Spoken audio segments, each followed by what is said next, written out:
So, for those of you who aren't aware, I'm the developer of Opposite-Day, a unique platforming game that a lot of people have played on Cool Math Games.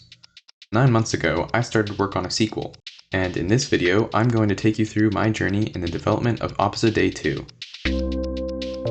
Let's talk about movement systems. If you've ever played Opposite-Day, you'll know that the controls are kind of hard to get the hang of. It always feels like the ground is made of ice or something, and it got really annoying in some of the harder platforming sections. When the game was first submitted to Cool Math Games, one kind user made sure to tell me this in the most polite way possible. Why is it like I'm running on ice? What kind of psychopath would think that this is a good game? Yeah, not sure what to tell you, bud. As you can tell, back when I made Opposite-Day, I didn't have any experience with platformer movement systems, and so when I started on Opposite-Day 2, this was the first thing that I made sure to get right.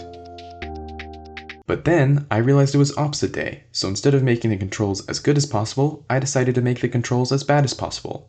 I made it so you're always moving, and when you jump you fly up and down immediately, and if you press down you go left, if you try to wall jump you die, and if you fall from too high you die, and if you move you die, and excuse me. The first thing I started working on was the jump. In most 2D platformer games, you can hold the jump button for different lengths to get different jump heights. I tried this on Opposite-Day 2, and now you can hold the jump button to fly. And now, you can hold the jump button different lengths to jump different heights. I also wanted to make it so that if you stop moving, you actually stop moving. Cause one kind user told me in the first one that, Why when you stop moving, you keep moving off the edge? yeah, weren't you the one who decided to play it in the first place? I added a bunch more friction between the player and the ground so that you can stop immediately without sliding. Now that that was working, I decided that I wanted the game to have wall jumping, because there was never a good platformer game that didn't have wall jumping. Oh well, guess it's not good then.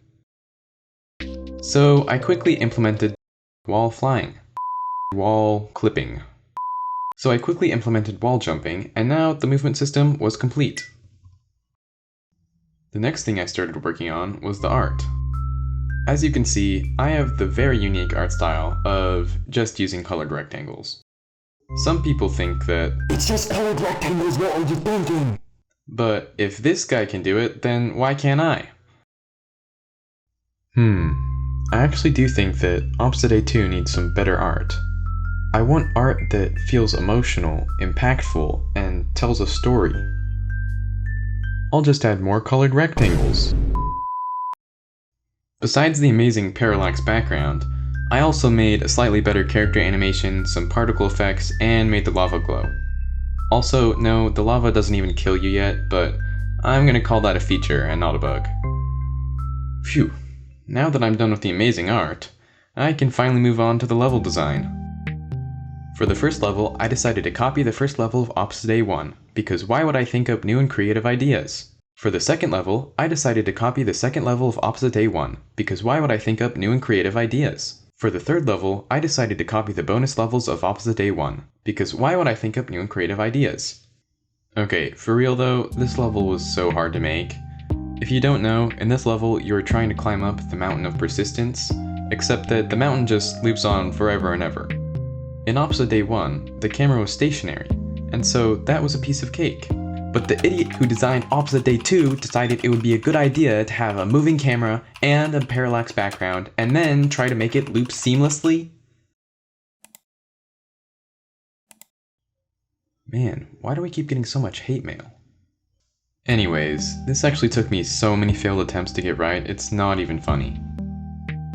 Okay, some of them were a little funny, like this one where you can't even climb a single step, like you just can't. Once I finished that, I moved on to level 4.